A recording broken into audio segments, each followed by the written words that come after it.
Let me turn it over to Deb Atwood, Executive Director of AGREE, for some introductory comments, and then I'll introduce the panel. Great. Thank you, Rex. And as Rex said, thank you all for joining us today, particularly the panel members, for your work around agriculture data innovation with respect to both public and private sector resources. So this is pretty exciting. It's great to meet new people that are, I think, very much aligned with the direction we're moving in. I think this business of data interoperability, data integration to prove out what we believe are important steps to reduce risk for farmers and improve conservation activities and benefits for the environment. So we're really looking forward to hearing from you. And as Rex said, thank you to all of you in the room and those of you who can hear us online, and hopefully we won't get the feedback. We also are joined by Conservation Task Force members that are part of the AGREE process, which I serve as Executive Director for. A little bit of background. Some of you, of course, have heard this story many times, and I also see new faces here. So I will say a little bit about AGREE and the Meridian Institute and the Conservation Task Force before we get on with the program. AGREE is an initiative. It was all about transforming food and agriculture policy. We've been at work now for 8+ years. It was born out of ideas by important foundations and people here, senior people at the Meridian Institute. AGREE brought diverse interests together. We have spent numerous years coming up with really important consensus recommendations from very, very diverse partners. Partners who are involved with inputs and farming all the way to international development and the table, as we say, from farm to fork, and all the intersections in between, which I might add are quite a few. So out of this work of AGREE came the Conservation and Crop Insurance Task Force, and it is really exciting to hear about our data work. We have sought help in the Farm Bill. Senators Klobuchar and Thune introduced legislation that is now part of the Senate-passed Farm Bill and conference that we're striving to keep in there that directs the Department of Agriculture to answer some important research questions, and I think it will actually support the work that NASS and other people are working on inside the department. So we're hoping that that language remains intact, and we'll can say a little bit more about that later, but we are working on that. So with that, I think I should just turn it over to you to go ahead and kick this off. Thank you, Brett. Thank you very much, Deb, for those introductory comments and that helpful overview of AGREE and the Conservation and Crop Insurance Task Force. My name is Rex Raymond. I'm a senior mediator with Meridian. I'll moderate the session today. And just a few quick framing comments, and then I'll introduce the panel and let them take it away. So as you heard from Deb, the Conservation and Crop Insurance Task Force has been exploring a range of opportunities related to strengthening public ag data systems to facilitate and enable the linkages between crop insurance and other programs and conservation outcomes. So we feel that with the advent of a range of new technologies for gathering and analyzing data, there are lots of new opportunities to help farmers, to help everybody in agriculture achieve better outcomes all around, whether it's at the farm level for managing risk and resilience, improving productivity and profitability, or the outcomes of various programs. So, for instance, through satellite observations, through use of drones, there are lots of different new approaches for gathering data and analyzing data. And the panel today will be looking at some of those opportunities from several different perspectives and looking at how those trends in data collection and analysis can impact agriculture in the U.S. So I have a great panel. You see the names up on the screen. So let me introduce from my right, Doug Lawrence, who's president of the Blackwoods Group, a consulting firm prior to his current career, he worked with the Natural Resources Conservation Service for about 37 years, he told me. And the dog years. I think one of your positions there was as Deputy Chief for the Soil Survey and Resource Assessment, and responsible for overseeing the world's leading soil survey program. So that's Doug. Next to Doug Lawrence is Bill Salas. He's the President and Chief Scientist of Applied Geosolutions. His work at Applied Geosolutions focuses on the use of geospatial technologies for climate change analyses, greenhouse gas emission studies, and environmental applications. And that includes remote sensing and geospatial modeling. Next to him is Linda Young. She is the Chief Mathematical Statistician at USDA's National Agricultural Statistics Service. At NASS, she oversees efforts to continually improve the methodology that underpins the agency's collection and dissemination of data, really for all facets of U.S. agriculture. And next to Linda is Fred Yoder.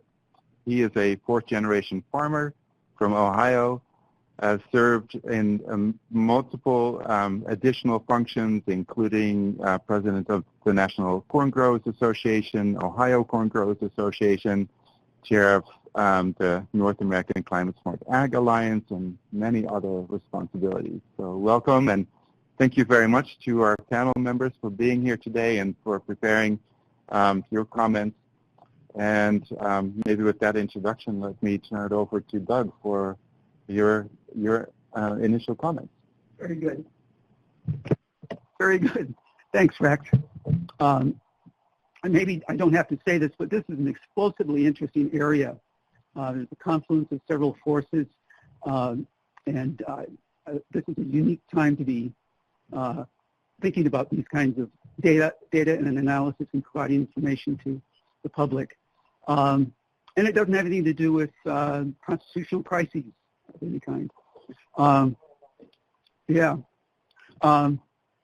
wanted to give you quickly sort of an overview of where we're at as far as USDA data collection. USDA has been in big data since the beginning, 1862. The first crop report was 1863, and it was really put together because they wanted to, the purchasers of agricultural commodities had asymmetric information about prices, and so they were in some sense abusing the farmers, and this was a step towards leveling the playing field.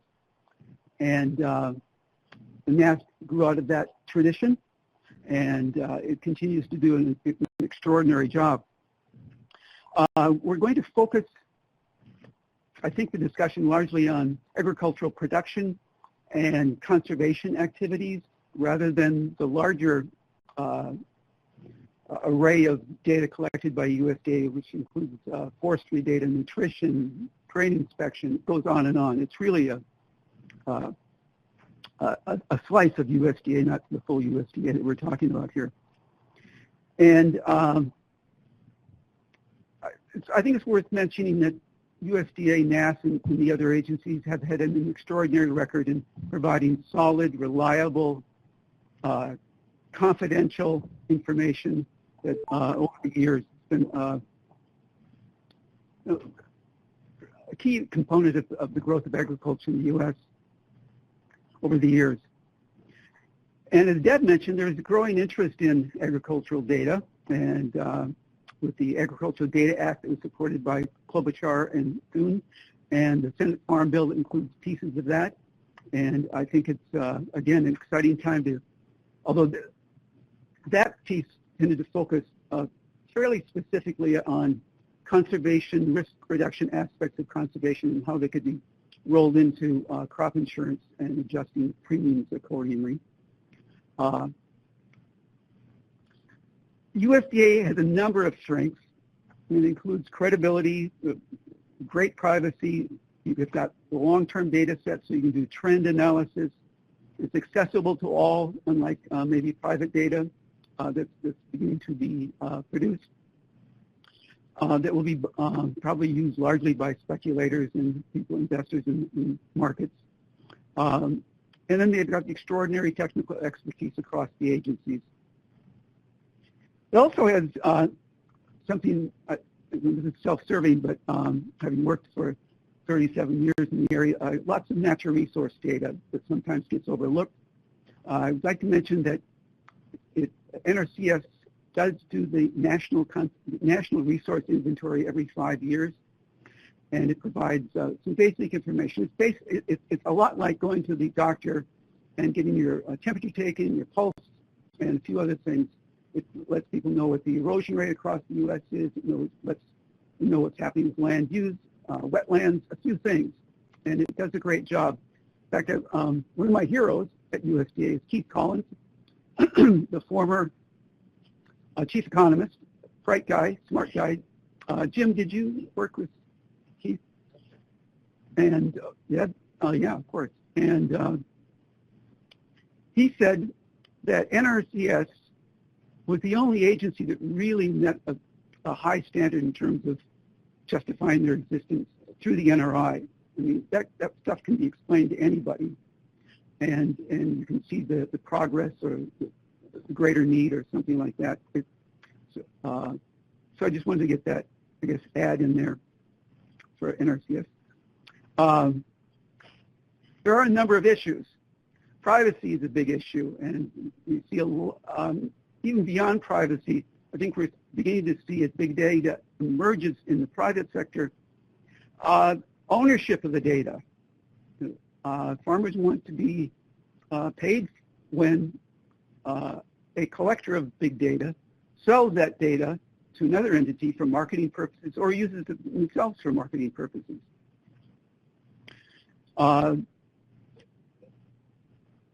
There's a number of, as far as privacy in USDA, there are a number of statutes that regulate things.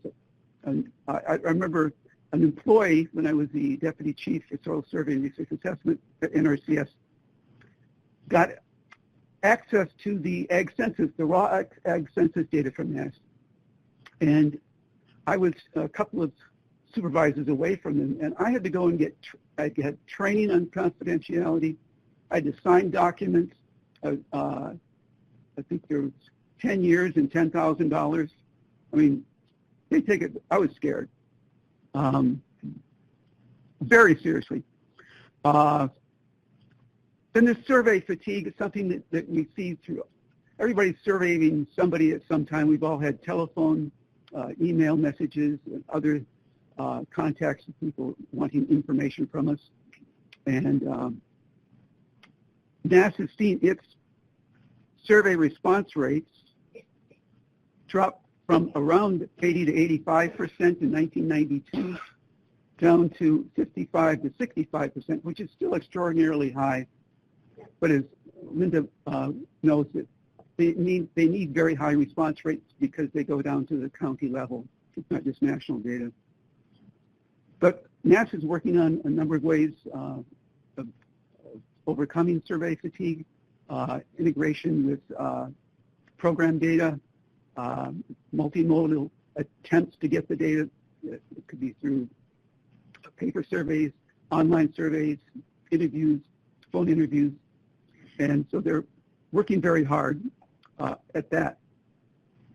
And there may be new ways of looking at that in the future. The next issue is data collection and funding to support innovation.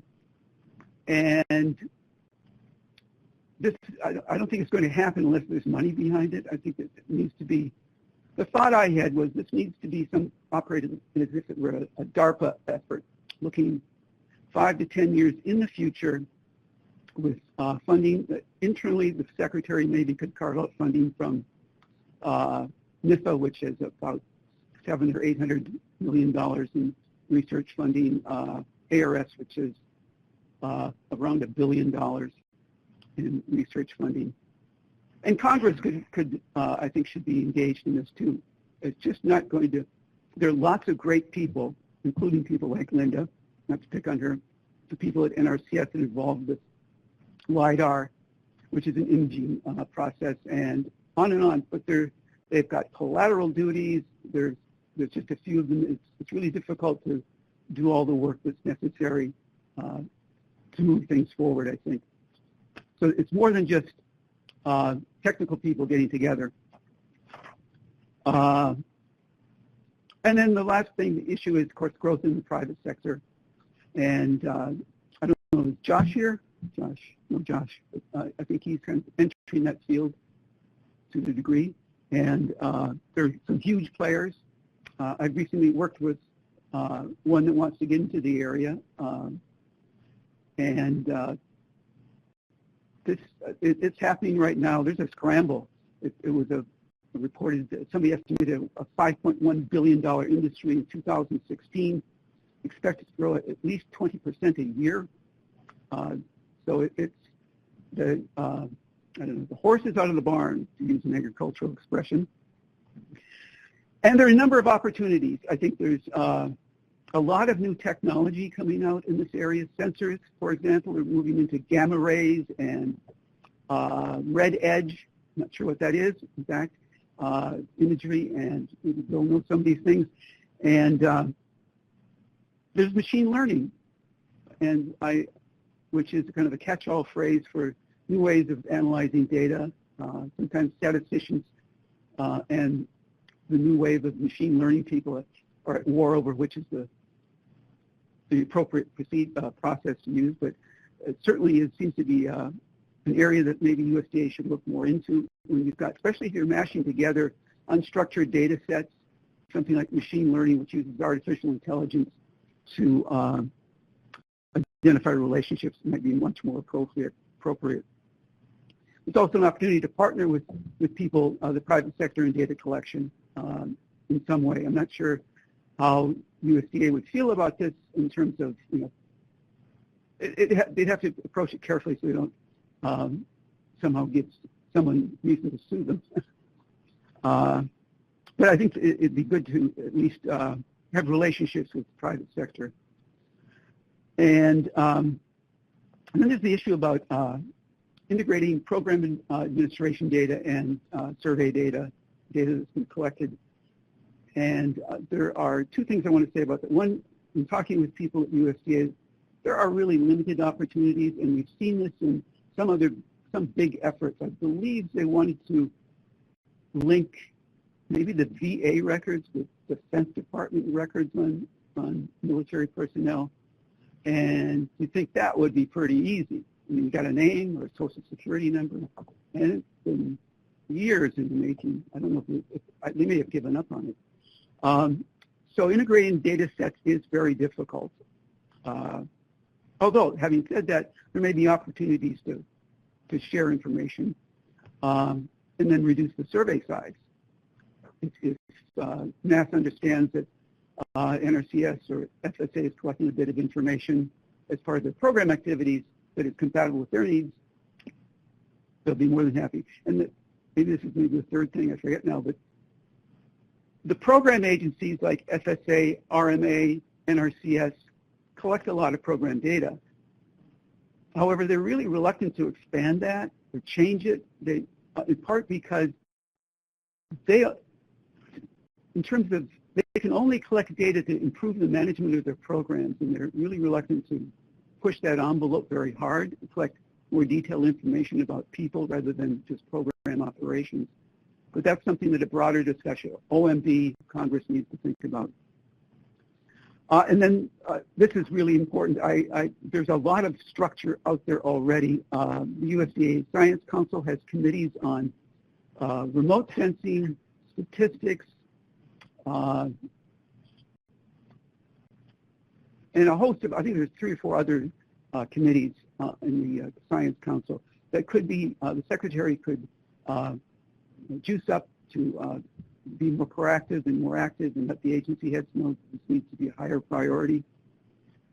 And then there are other outside groups ranging from the National Geospatial Data Committee, I think, Council, I forget what it is, on and on, that could be utilized to help move this forward. Finally, one thing you could do, this is coming from somebody that dealt with land-based surveys, is georeference everything. And a long time ago, when I first came to Washington, D.C., there was a GIS division, geospatial division in NRCS, and the director of that saw all data as his data. Everything should have a location tag on it. And then we can begin to integrate, solve a lot of the integration problems. That's it. Thank you. Thanks very much, Doug. Bill, before I turn it over to you, let me just mention, which I haven't done yet, that Doug and Bill are working on an issue paper on some of these topics for the task force. And I'll say a few words about that before we end the session today. Bill, go ahead. Thank you, Rex. It's a pleasure to be here on this panel. I want to thank AGREE for inviting me to participate. I'm going to follow up on some of the opportunities that Doug outlined in his discussion previously, recognizing that, what is the working hypothesis? Why are we here? The working hypothesis is conservation practices can improve soil health, right? There's been research that's shown that. As we improve soil health, we feel that it enhances crop resilience. So there's a benefit for the growers in that case, but also there's a benefit for the public and society. So what we're really talking about is how can we bring value to this whole process so that we can encourage widespread adoption of conservation practices, enhance soil health, improve crop resilience, and bring value to both growers and the public. We've seen significant research on this issue, but research is expensive, and it's, by definition, it's limited in scope. So we need to think about how we can scale up what we learn from research activities, identify synergies with other data sets, and maybe identify gaps to sort of help target key research areas where we don't have sufficient information to connect conservation practices, soil health, and crop resilience. So in addition to all the USDA data that Doug highlighted, I think the private sector has a role to play in this. We need to figure out how we can bring all these different data sets together. The advantage of government data is the data are collected in a very consistent fashion, so it's easy to compare the data. Private sector data collection is varied. Everybody has their own methodology, so we have to be cognizant of that as we seek to bring all the data together and aggregate to answer some of these questions. But as Doug highlighted, the key issue is the place matters. Your type of soils, the type of texture of your soils, your weather, your climate conditions, your cropping systems, all of this influences the interaction between conservation practices, soil health, crop outcomes. So we have to recognize that place matters. Geotagging all information is important. We need to be able to scale the data in a way that helps us address this question and ask questions like, what are the appropriate actuarial tables to reward adoption of conservation? And it will probably vary from one locale to the next based on current conditions, based on soils, based on climate, crop rotations, climate systems. In the end, we're talking about insurance in the context of this task force, but we're really about how do we build the business case.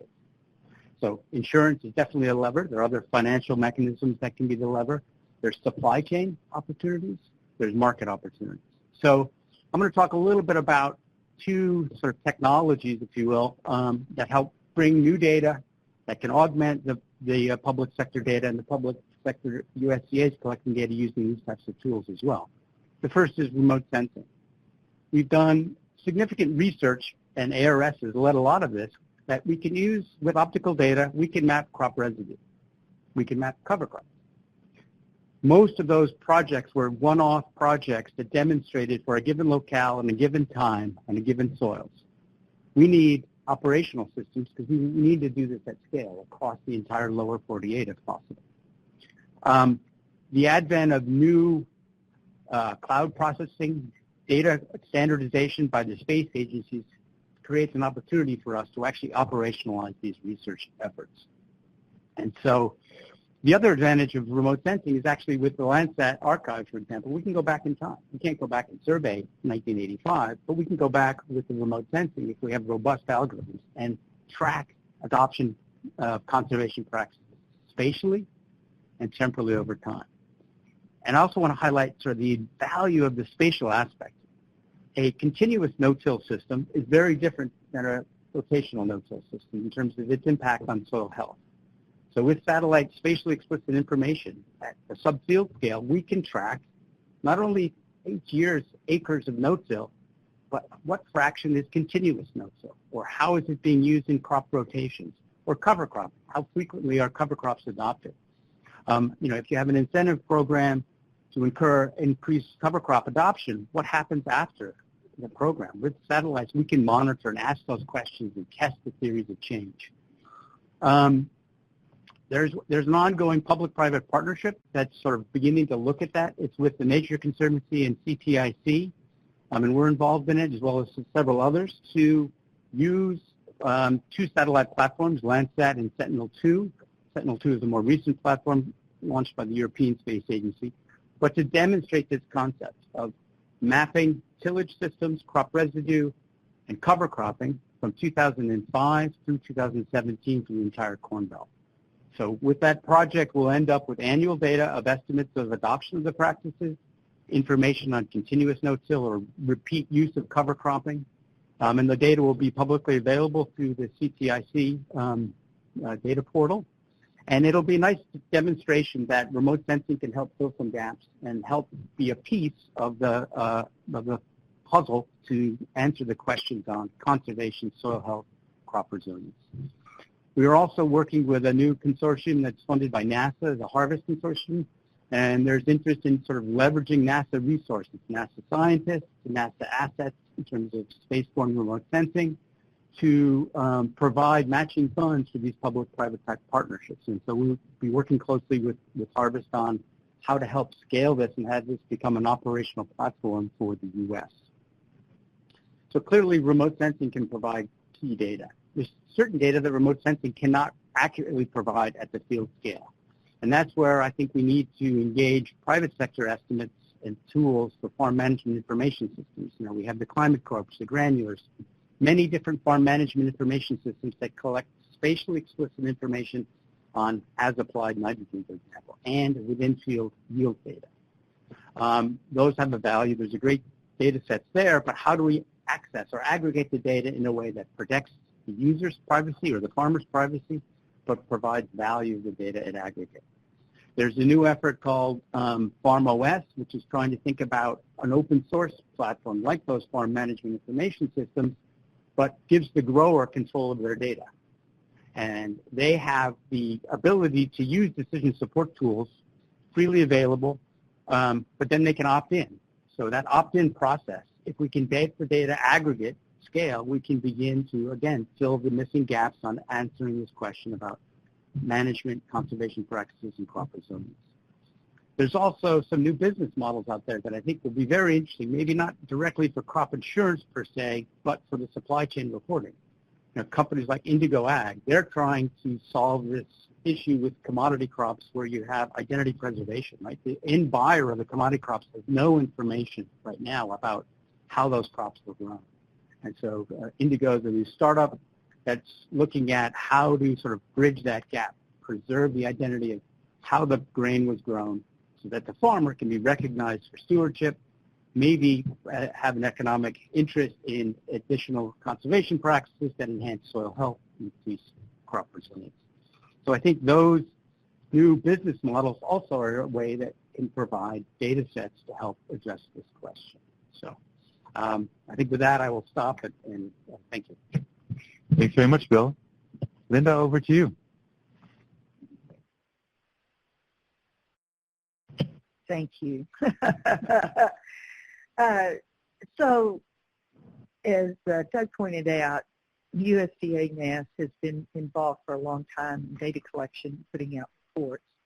And the historical foundation of that has been surveys.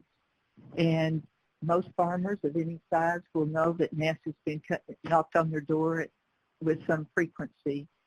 And it is true that the response rates are dropping, and we have concerns about that. And the long-term ability to do that, we're evolving our survey processes so that increasingly we hope to gather more information from the web, rely on mail and telephone, and reduce the in-person contact to the extent possible.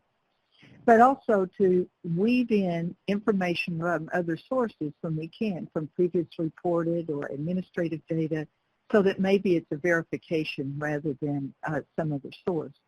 There has been a lot of discussion about whether surveys should be discontinued.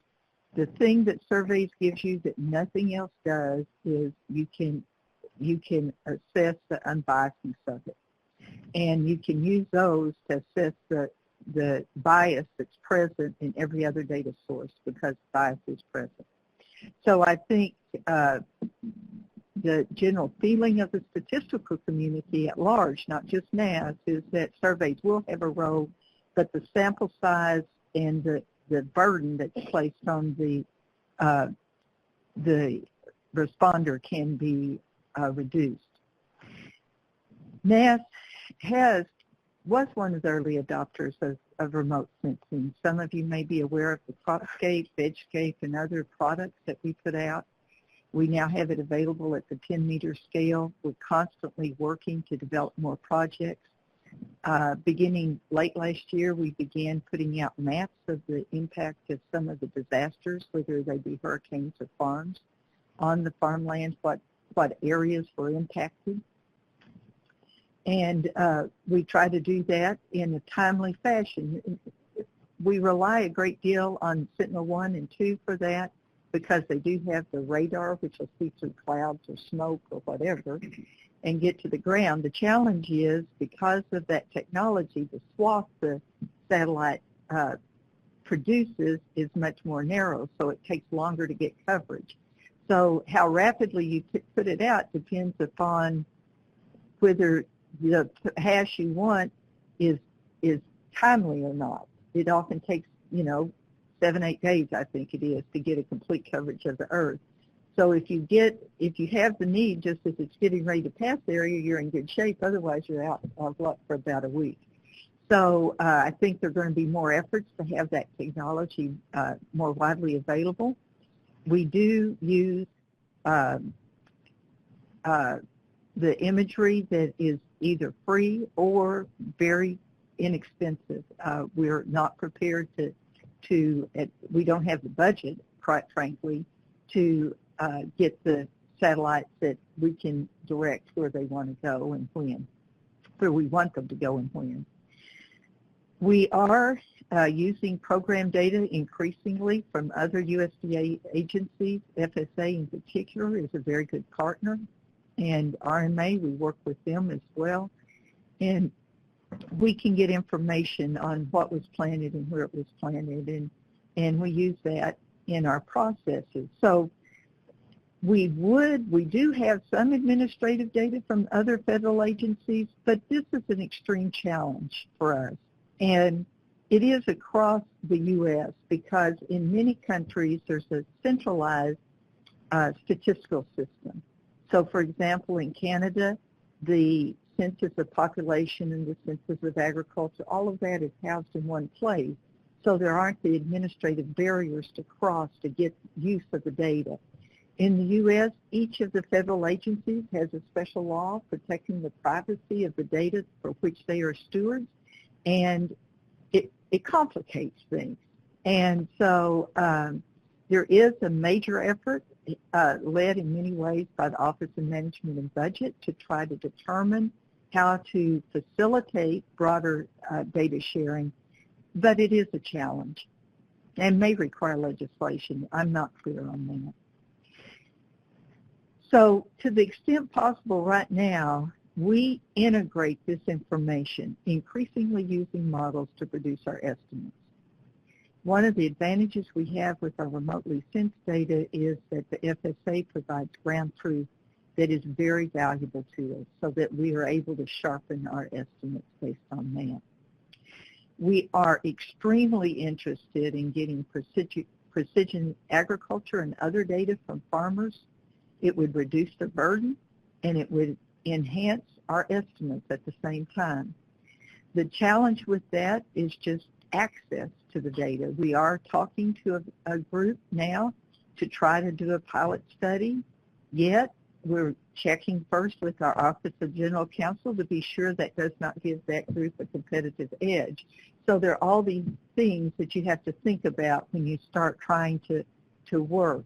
We'd like to do it in such a way that we don't have to contact each individual farmer to get permission. Maybe that can be part of the process that they work with the aggregator in order to keep it cost effective for us. And then we're in the process, we have a strategic initiative that has just begun on how to improve our data dissemination. And the focus right now is on the 2017 Census of Agriculture, which is scheduled for release in February of next year. We hope to have funds to put that in place. It would be good if we could put it more broadly so that our quick stats is completely modernized, but time will have to tell on that. And as has been mentioned, there's discussion about a data warehouse. We would very much like to be stewards of that. Thank you. Linda, thank you very much.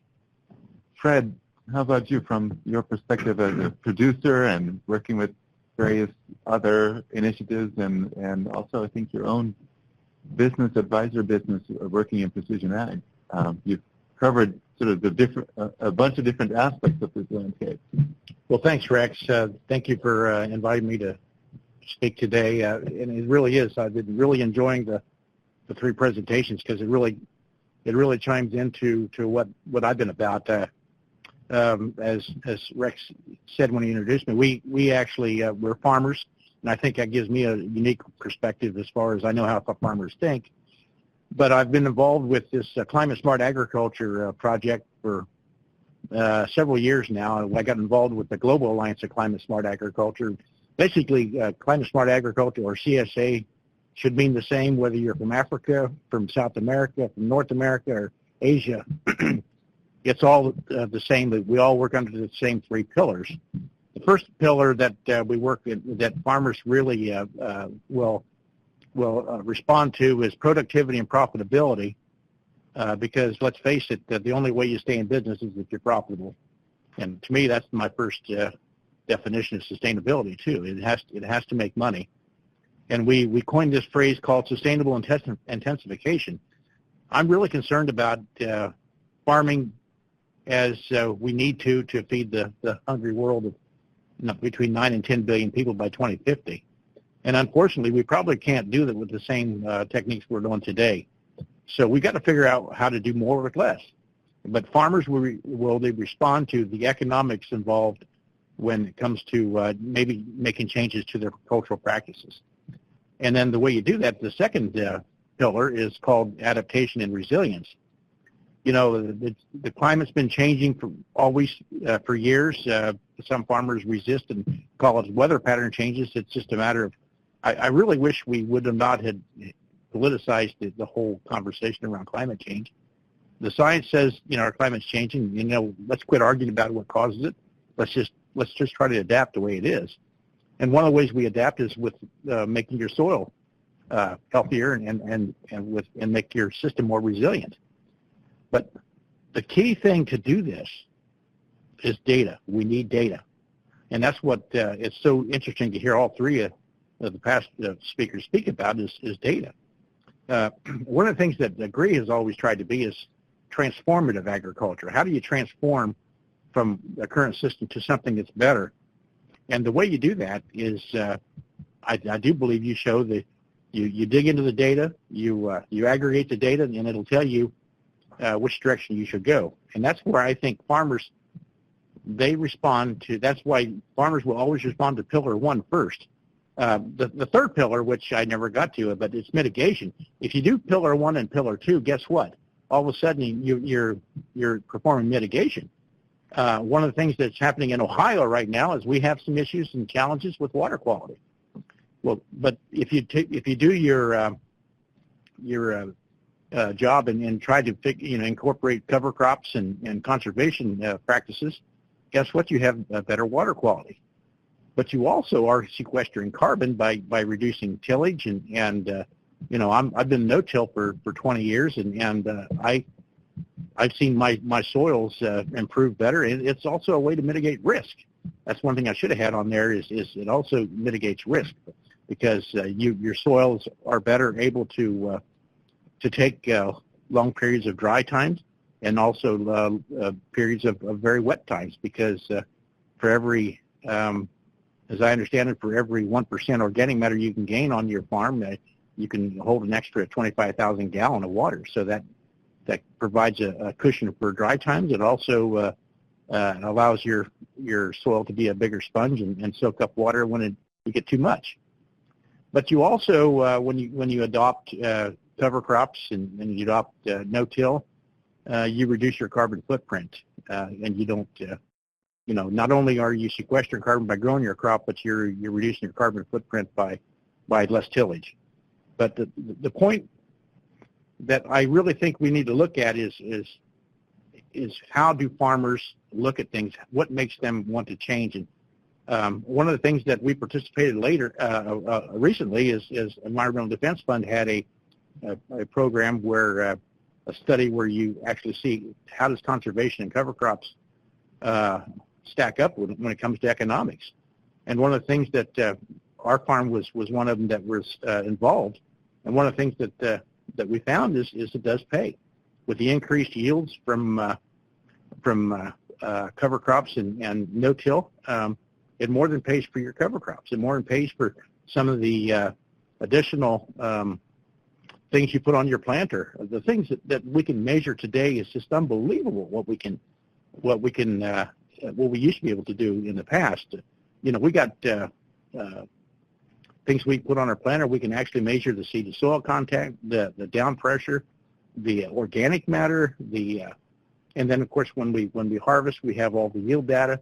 We can lay on top of each other lots and lots of different data. So the point is, as farmers get comfortable with using more data that they're looking at, they want more. It's amazing. It's almost, I hate to say it, it's almost like crack cocaine. Once farmers learn what they can measure, they want to measure more. So we've had a really successful time selling precision ag products because it really does work. But the thing that was mentioned before is really important, and we do need specific spatial data that really understands what's happening in your particular area. One of the things that we've been doing on the GACSA, the Global Climate Smart Agriculture Alliance, is I'm the North American chair, and what we're trying to do is create a model that can be used throughout the world. But as we work through this, we find out that you still have to work backwards and get right to the farm. And that's where everything starts right from the farm. And so those spatial differences really makes a big difference because you can't find a one-size-fits-all. And the thing is, what do we know about it? I mean, do cover crops really pay? Well, the data will show us whether it does or not. And all those, and Bill, I was really impressed with how you can even measure, you can collect data on the cover. I mean, on stover, things like that. It's amazing what you can do. The problem is we have private industry that are collecting large amounts of data, and they're basically getting it from the farmer for nothing, and they're selling it back to him. What's really crazy is the best data out there is collected by our U.S. government. If you could take NRCS, RMA, and FSA and NASS data and combine that in a usable form, can you imagine the power that would be for making decisions on the farm? And that's really what we really have to get that in our farm bill. We really have to get that.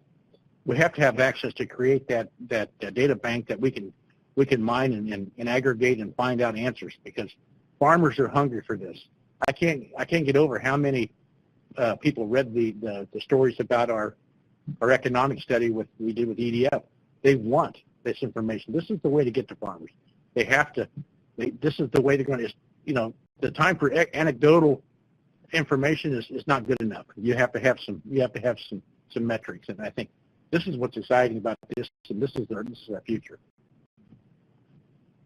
Great. Thanks very much, Fred. why don't we open it up for some questions and discussion? And with a smaller group today, I think there's real opportunity for some dialogue. So I'd really encourage everyone here and those online to get your questions in and to enter into some conversation about some of the topics that the panel has raised. For those that are joining us online, please use the Adobe Connect comment box to submit your comments or questions, and we'll feed those into the conversation. So those in the room, your questions or comments for the panel.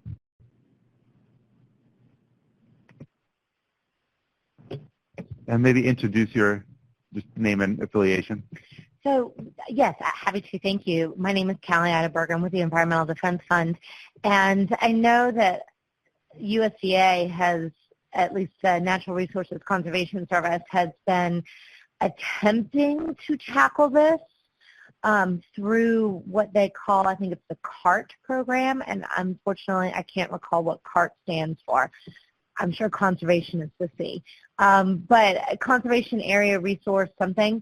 And I just wondered if any of the panelists, maybe Doug in particular, because of your background at NRCS, had thoughts on this or were familiar with it, or how this kind of played into the larger discussion here. I'm not familiar with the acronym, but it's a great idea. I would say this. To be fair, I think it's something they've only started like in the last 9 months. So it's not been an ongoing effort, but it is, and it's not even been rolled out to stakeholders yet. It's still pretty new. It sounds like a great idea. I might add here that during my time in Washington, D.C. with NRCS, which started in '88, I think there were 3 efforts to integrate data. Kitty Smith tried one, and we brought in Otto Doring from Purdue University to try it. There was another one, I can't remember. It just gets to be really, really difficult. You can't do this on the cheap, is my message. I just actually have a question back to you, Kelly. I guess, are they linking it with the SEEP efforts as sort of a follow-on to SEEP? Yeah, that seems to be where they're going with this. And I don't really have all of the details because they haven't rolled anything out. There's only just been some teasers. But they're not bringing in data from other agencies. They're only looking at their own data maybe a little more comprehensively, and yeah, bringing in SEEP as well. Yeah. Go ahead. Yeah, okay, grab a mic.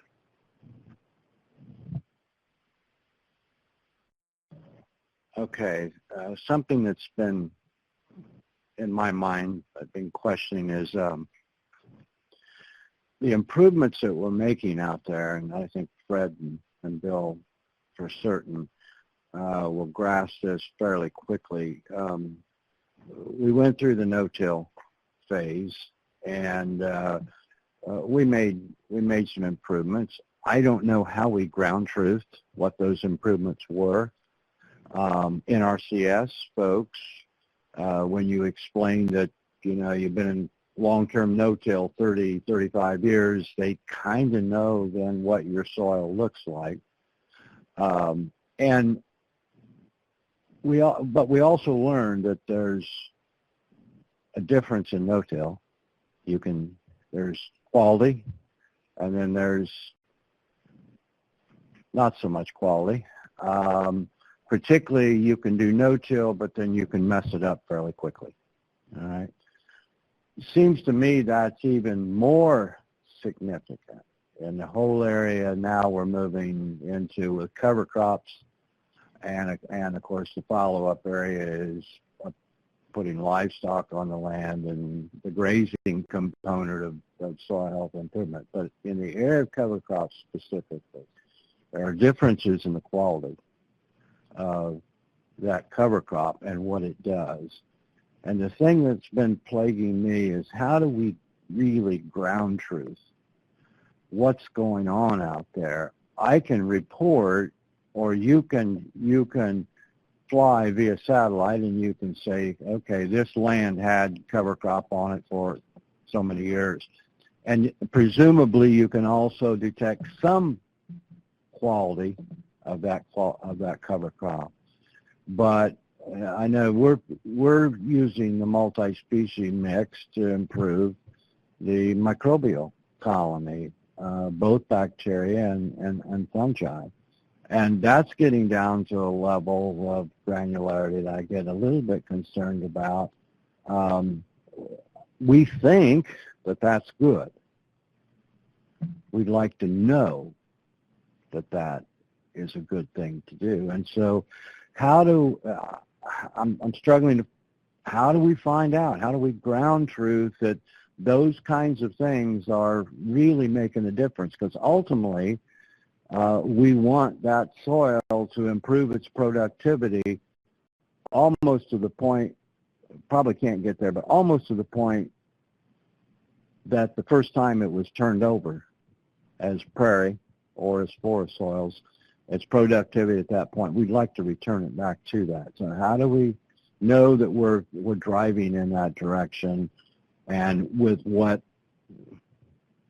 speed that we're getting there? It's ground truthing that worries me or concerns me how we do it. I just don't know, and so I'm asking.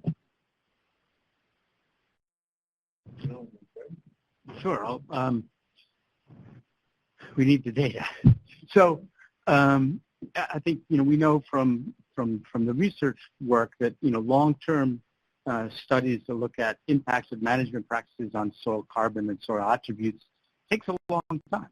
It's a process that takes many years, and so those studies are quite expensive, and that's why there's not as many out there because of that process. So I think what we can begin to do is think about this in two different ways. One is think about how can we use, if we can get data on where those practices have been adopted. So for example, a cereal rye versus a mixed cover crop, but in similar soils, similar climates, we can then begin to ask questions space for time, so to speak, going out and then measuring those soil attributes that we're interested in for those two case studies that have very similar drivers, similar soils, similar cropping systems, similar climate. To say something about the question is how effective that mixed cover crop was versus maybe a cereal rye on those attributes. So that's one way to speed up the process. Now, it's not ideal because it's not a controlled research approach, but you can't really wait too long for a long 10-year experiment. So that's one approach. There's another group, and ARS is involved in this, that are building sort of tractor-based sensors to actually characterize cover crops. And Steve Mirsky at ARS is involved with the Noble Research Institute, and I think those will provide very valuable data as well to begin to ask these questions that you raised. Still does require boots on the ground at some level to validate those results. Well, Jim, you bring up a great point is if you do a list of practices, which one do you attribute to the improvement?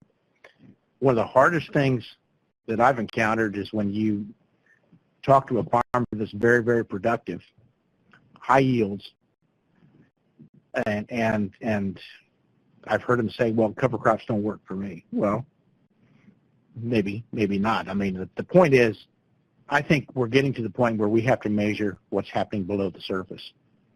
Soil health is something that's on farmers' radar right now. And one of the reasons for that is because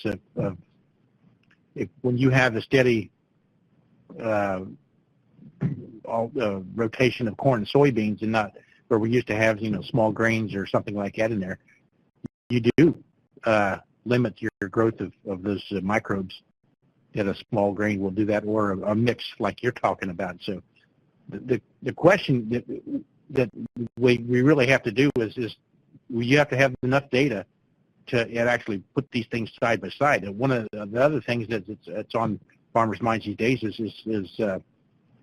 variable rate technology. You can use variable rate technology and cut your fertilizer costs way down, because you're only fertilizing based on what your yield potential is, as well as you're scavenging some of those leftover nutrients that you can use the next year. That's where the farmer is going to respond, because there's an economic gain. But the only way you're really going to find out and identify exactly what cause and effect of each practice is have something, a metric that you can measure each one of them. And that's where Bill's work is really going to be key to find out, exactly why we're doing what we're doing. But also, to get back to Jim's point, we do need to do the field measurements as well, right? Let's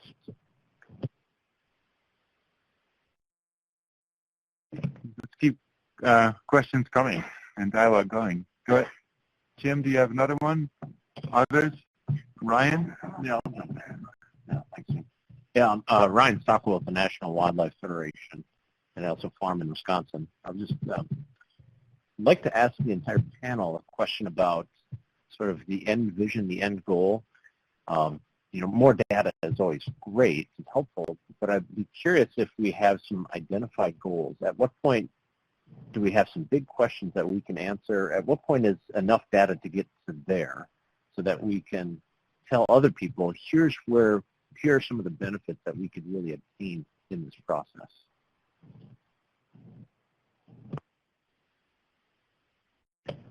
Let me start out, and then you can tell me if you think this vision's too small for your needs, all right? So here's the vision I have for our data collection, okay? We start with the remote sensing and that information. We put in administrative data wherever we can get it, add in previously reported data, and then see where we need to go to get additional information to put out the important information. Now, would that provide you the information that you need? I just want to add, I don't think you ever get there, because you've got, if you're not constantly improving, just like, I've heard people, use that word sustainability. I'm sustainable. You can always be more sustainable. You can always be better. I think you have to tie in productivity and profitability. I mean, that's going to keep getting better and better. There's two types of farmers out there. There's leaders and there's followers. And the followers always have a disadvantage because they're always catching up. The problem with the leaders is sometimes you risk a lot and you have a lot of failures, but when you do make a success, you build on that. But I think you got to keep building on those successes. I think there's solutions out there that we haven't even thought of yet. But I think you have to, that's the other thing too, is I think you need policy, public policy, where you have some safe harbor for some of those guys that are willing to try and do some things that have not even been thought of. So I think it's important that you have a playing field that you enhance the value of new ideas. Follow up on that. Follow up on Fred's comment about, we're never going to get there. I agree, but I do think, to avoid the having the good be the enemy of the perfect, what we need to do is think about the various scales that drive this. So we could start at a scale that basically partitions the country up into main drivers: soils, climate, agri-regions, and begin to collect data and ask questions at that scale. But then we know within each region, even within a field, there's a large difference. So we need to start at that aggregate scale, and then as more and more data come available, we can learn more to get to the precision ag side of things, where we can actually look at these issues at the subfield scale.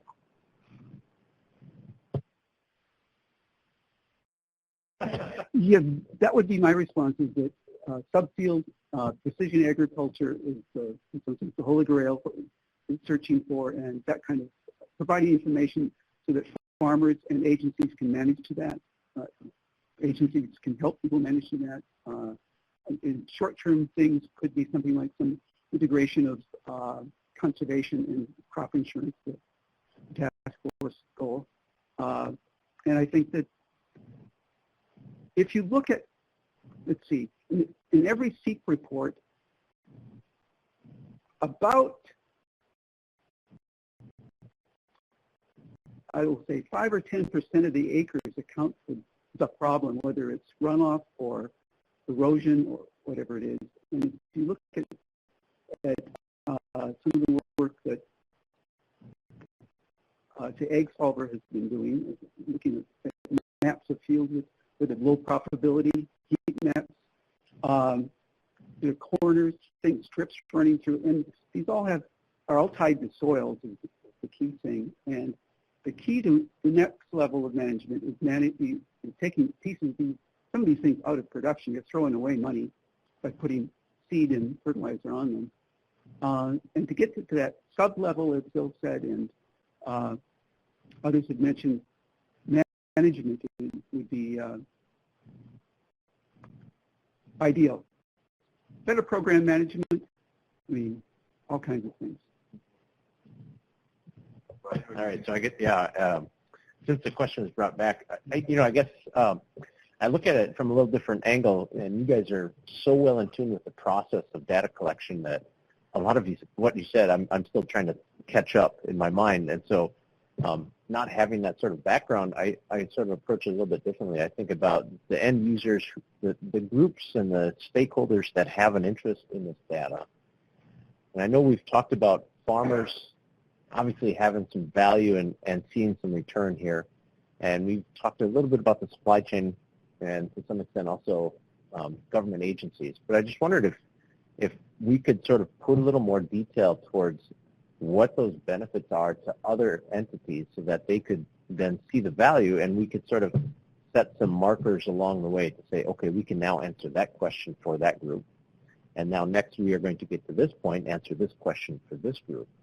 I think that would really help round out and educate a lot of folks about the value that we're proposing here today.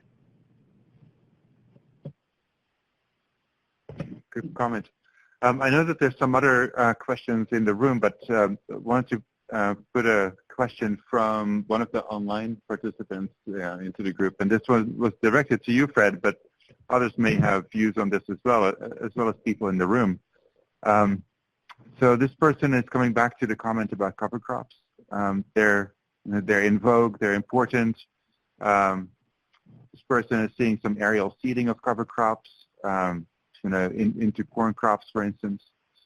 So there are a couple of questions. I think one question is about aerial seeding of cover crops, if that's an effective way to do that, and a question about emerging cover crops of choice.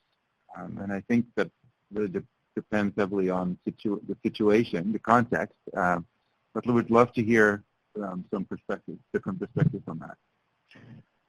Well, cover crops are an interesting subject because you can fail horribly if the weather's not right, or you can be extremely successful depending on Mother Nature. We've tried interseeding by air in corn, like cereal rye, and the first year we did it, it was a phenomenal success. The next year we did the same thing, and I don't think a bit of it came. It was a total bust. So it's very it's very prone to the weather. We plant a lot of cereal rye after our soybeans and as long as we can in the corn stubble, simply because we're mainly in a more corn soybean rotation, and we want to be able to grow some of those small grain microbes that to kind of break that cycle to do that. Now, after wheat, you have a lot more time. You can go ahead and have some of those multiple things like winter peas and radish and maybe some clovers and things like that does phenomenal stuff. But one of the things that farmers will do, you have to make it easy for them. One of the things that we do as consultants, we put a seeder on our vertical till machine, and it's quick. I mean, we can sow rye at 9-10 miles an hour, and basically we're always caught up with the combine. But unless you make it easy and make it economical, farmers are going to say, well, it doesn't work. And it's another step. And one of the things that's really tough right now is corn and soybean prices are in the tank. And so you're asking folks to spend additional money for for maybe some benefits that won't be seen for a couple of years. So we have to really make sure that the banker understands that this is a long-term investment. We got to make sure that the absentee landlord understands and that he sees value in that. And somehow we need to equate that as additional value in his land if this is a long-term, cover crop or no-till situation. But again, everything is there's no sure thing. It's sometimes cover crops work well and sometimes they don't. If we can come up with a way that we can interseed cereal rye or something else like that, even wheat into a standing crop that's simple and easy to do that you get under the system, under the soil, we'd have it made. But right now, aerial seeding, if you just drop it on, it's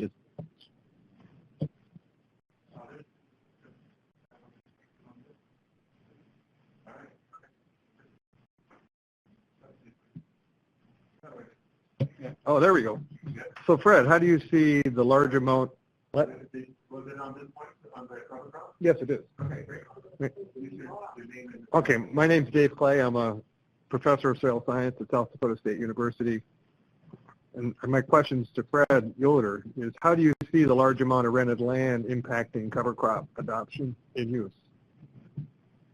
I see that as a big challenge because especially for those farmers that just rent year to year, you're asking them to invest in something that they may not see the full value of it. So I think those conversations need to take place between the landlord and the tenant that for long-term viability, you need to have a longer contract, and you need to get your landlords excited about cover crops too.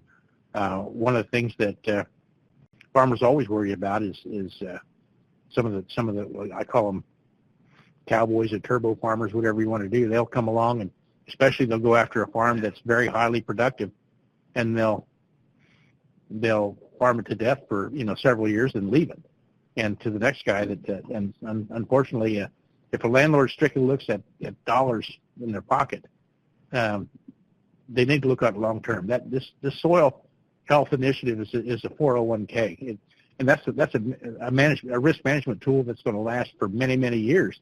And unfortunately we don't necessarily have people all believe in that, but it's a long-term thing. And the more we plant cover crops, the more success stories we have, and the more data we have to show that it actually pays, then the landlord and the tenant will do it. But that's why the economics study, that story is so important to get this moving forward. Hi, Dave, this is Deb. The whole subject of non-owner, it has an acronym, NOLS, right, Ryan? Yeah, non-operating landowner. There's a whole line of work that is underway. Of course, you're probably involved in it. But we actually held a meeting here, a strategic planning meeting, with one of the organizations that is focused on it. I know American Farmland Trust. I know the Nature Conservancy. I believe the Environmental Defense Fund has written about this, and National Wildlife Federation. On the conservation side of it, on the farmer side of it, I'll just say USDA is clearly focused on understanding that relationship and what does that mean. So lots of work to be done there in terms of educating and informing about the values of treating your rented land as a 401k, if you will.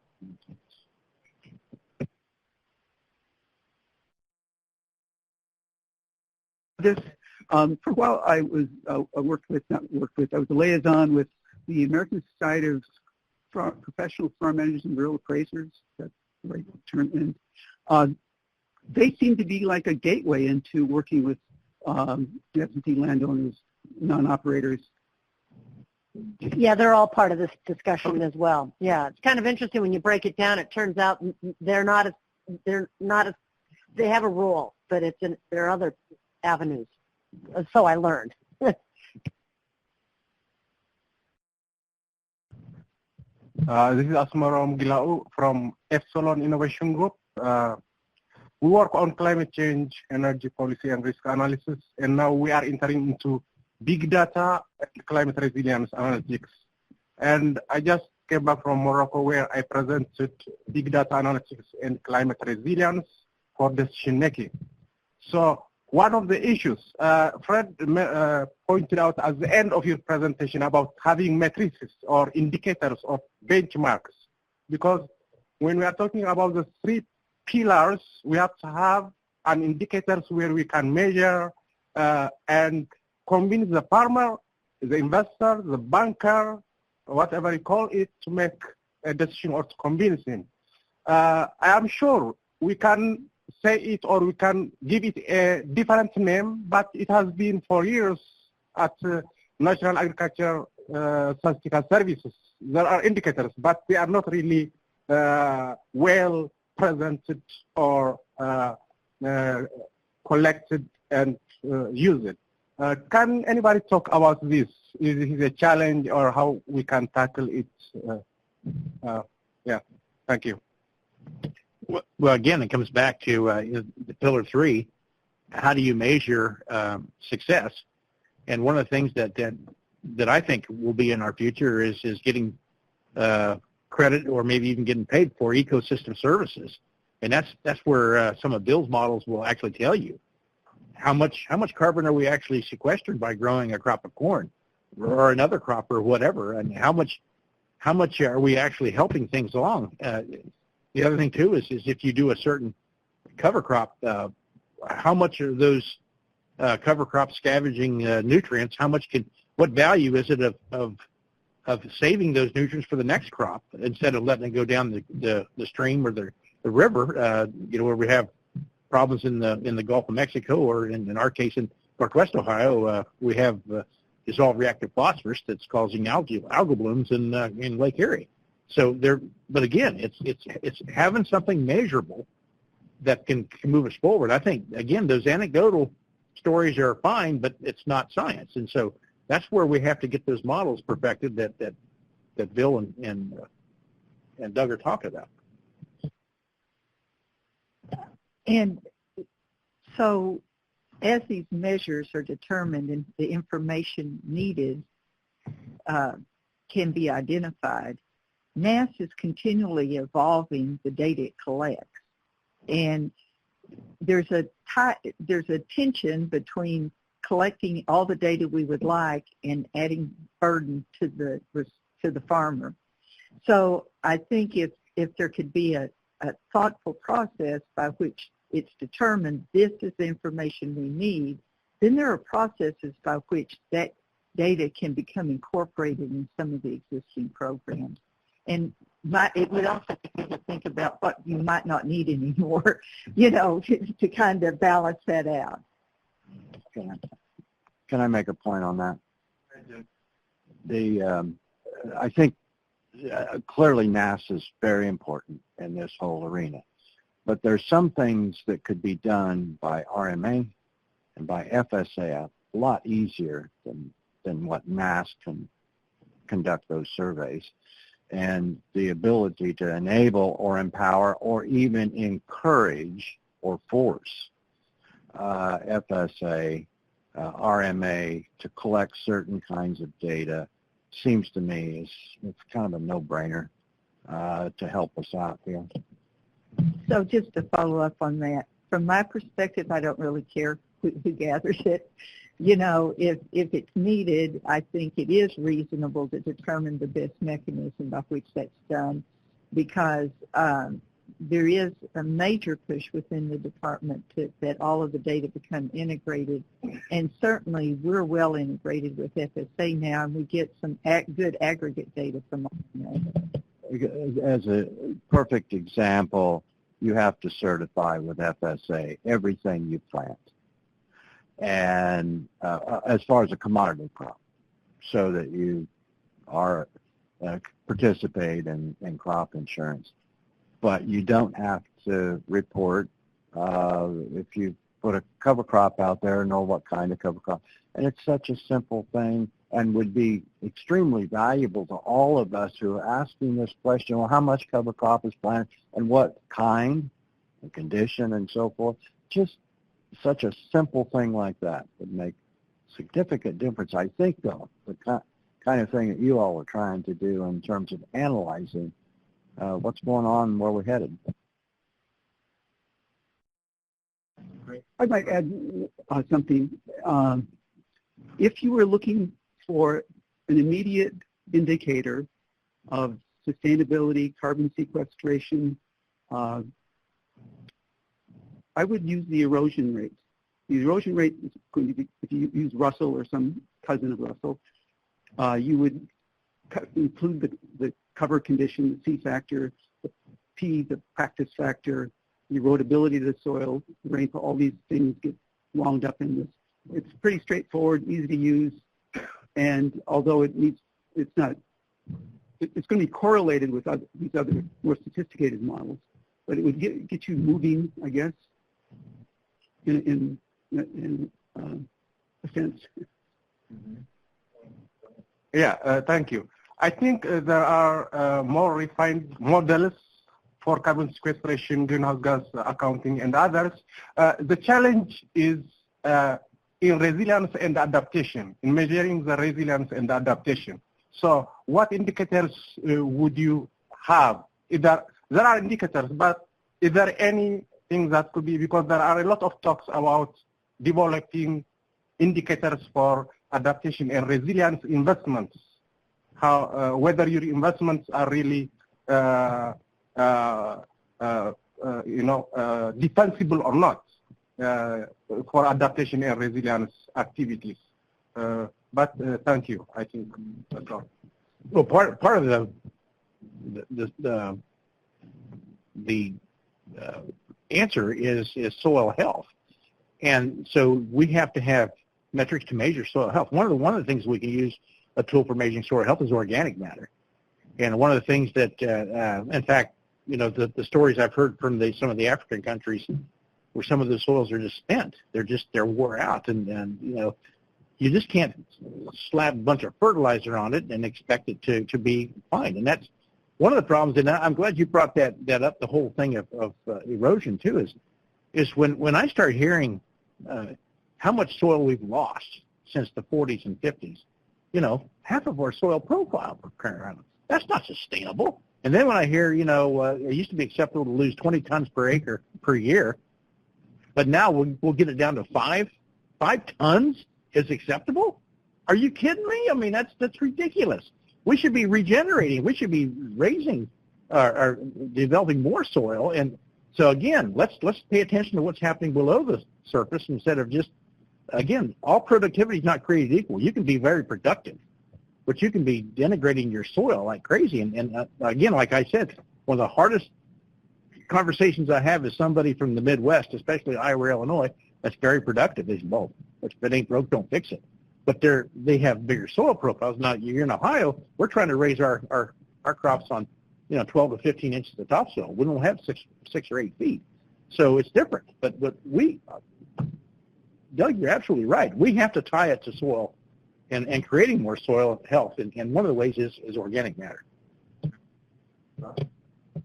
I'm struck by some of the I'm sorry. My name's Scott Marlowe. I work with the Rural Advancement Foundation International in North Carolina. I'm struck by some of the comments about how different folks who both work on this and farm, it's that we're struggling to find the data that will confirm the experience, right? That in essence what we're trying to do is it's like, okay, we know this thing to be true because we've experienced it. Now we got to figure out what it actually, how that works. Doug, where you started at the beginning was talking about the creation of NASS and other programs to address asymmetric data and asymmetric access to data. I'm curious from the panel how you see the asymmetry of data shifting as we're moving to GPS, as we're moving to very different data sets and those types of things. And what is that asymmetry, what has to happen in order to address the asymmetry that's coming, not the, we've created systems to address the asymmetry that we had. What do we need to create to address the asymmetry that's coming or that we're going to have? In 2 minutes. There you go. Yeah. I would say one quick thing. There's an outfit called Planet, and they've put up these shoebox-sized satellites, maybe 200 or 300 of them, and they scan the whole Earth every day, and then they provide information on crop status, and then they sell that to traders. And so if you've got, I don't know, monthly reports, Linda, on progress from NASS that the general public has, now you've got some people that can afford it having daily information. So it is definitely shifting. The asymmetry is reappearing, I guess, in that sense. So this is the thing that keeps me awake at night, because that's the role of NASS, is to provide a level playing field, and the challenge we have is to evolve our processes so that we can continue to provide that.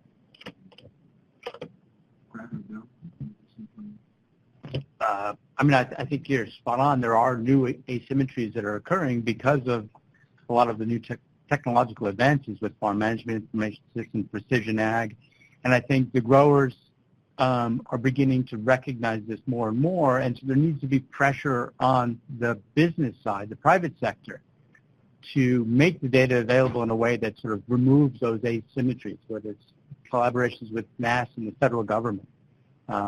It's the same kind of process. New technologies, advantages, they have their business niche that they're serving, but I think if there's enough pressure, that will make the business case for them to share the data in a way that preserves their business opportunities, but also helps the greater good in this context. I think it's also a generational thing. I know people of my generation, the baby boomers, they're very untrusting of data. What, if I'm giving this, what are you going to do with it? My son's a millennial, and he's a lot smarter than me, but he is all about the data. He's all about, hey, let's take my little insignificant patch of data here, and let's combine it with a bigger source, and I can really get some good answers. So he looks at it as taking something of little value and turn it into high value by putting it with somebody else's. And I think that's really the more data that we have to aggregate, the more chance we have to really make a meaningful move. All right, let's take one more comment from the floor, and then we'll start wrapping up. Name and affiliation? This is Eric Cornell from Field to Market. I have a question for Linda Young. Do you ever see private industry data complementing NASS data, and are there any processes in place for that to happen? We're working right now to try to establish a pilot project in which we have an aggregator of precision ag data, and to see what we could gain from that, just how we would use the information, and then then the idea is to expand it to others so that we are not locked into one particular group. But I do think if we could get more access to the precision ag data, we could improve our estimates and help in leveling that playing field. Thanks very much, everyone. Let's start wrapping up since we're at 10:30 Eastern. Let me, in a wrap-up, let me just ask first each of the panel members if you have, what's your main takeaway from today's conversation? And then I've got just a few announcements for upcoming events and the recording for this talk. So maybe let's go in the same order. Doug? Sorry, my main takeaways would be, I think, what Ryan mentioned about the so what part of this, and which is really important. So we probably really need to rethink. Sometimes you can dive into things not thinking about the so what. And the second thing is what Scott mentioned. In general, so this enormous growth in private data is going to occur. It's happening right now. How is the public sector going to react to that? And I don't know if there's a good answer yet. Tough one. Yeah, I think we've had a very interesting discussion on sort of data innovation and sources of data, but I think something that's really sort of struck with me in these discussions is we need to articulate exactly what are the questions we're trying to answer. Because, I'm a scientist, so you get two sort of myopic in the data and forget about the big questions that we're really trying to address here. And I think that's the takeaway message that I have, that is we also, at the same time as we think about the analytics and the data, remind ourselves constantly, what is the question we're trying to ask, and who the stakeholders are, and how can we answer their questions. Linda? I think I'm more puzzled than when I first came in. So, because from my perspective, I'm trying to understand better what NASS is, what more NASS needs to provide to help in this endeavor, and how it can actually complement all of these efforts as part of our process of evolving. I think, first of all, then I want to thank NASS for what you and NASS have been doing. You're a key part of these solutions. But one of the things that I'm taking away from this is knowledge is power. And I don't think we have ever realized the power of what this knowledge is going to bring us. One of the things that I thought was very amusing when we earlier, our task force met with the Senate Ag Committee and so also the House Ag Committee, and one of the comments that I heard that was just puzzling to me is, by creating this large data bank and aggregating the things that are in there, is when somebody said, well, what if we find we're doing something wrong? What if we're finding it's not working? Well, isn't that what we want? For crying out loud, I mean, let's quit throwing good money after bad. I mean, that's the whole idea of knowledge. It'll make you stop in your tracks and go to something that's working. And can we constantly improve? Absolutely. But I think, again, knowledge is power, and those answers will come out, and some of those answers will change over time, just like agriculture has changed over time. So what we think is acceptable today is not going to be acceptable in the future. We'll find a better way. So you got to keep working at this. Well, I want to thank all the panel members for your participation and very thoughtful comments. I want to thank all the participants in the room and online for your participation, comments, questions, and a stimulating discussion. A recording of today's event will be made